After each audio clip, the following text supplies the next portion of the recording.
No Hindu who has received English education ever remains sincerely attached to his religion. It is my firm belief that if our plans of education are followed up, we will have zero idle believers. Lord Macaulay.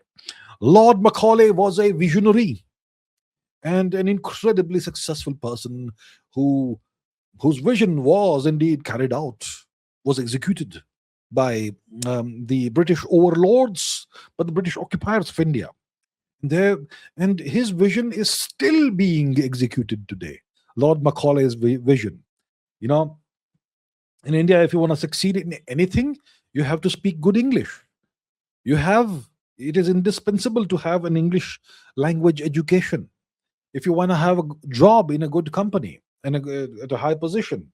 If you want to have a good job anywhere, you need to be able to speak good English. You need to be able to give your interview in English. You need to be able to write very well in English and so on. So India has been more and more Macaulayized, colonized, deracinated, etc.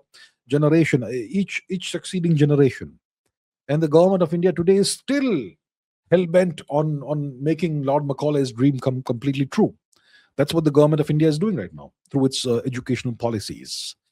So yes, Macaulay came up with this incredibly powerful plan to totally enslave India mentally, and it's worked. India is super mentally colonized today.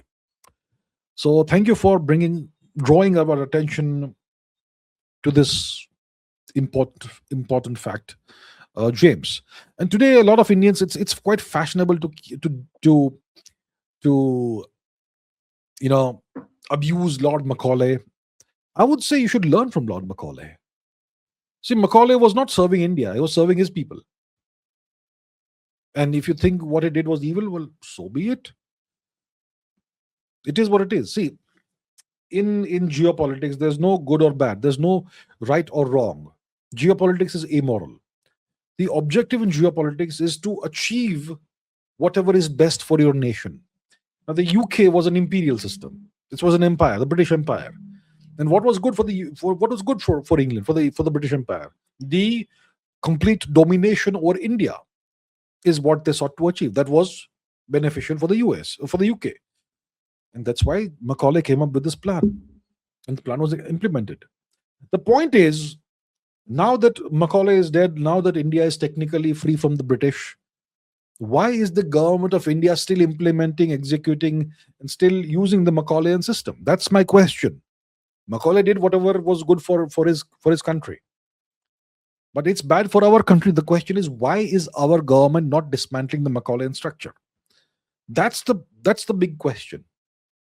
That's the big question, and that's very, very, very concerning, very problematic, and one wonders what's going on.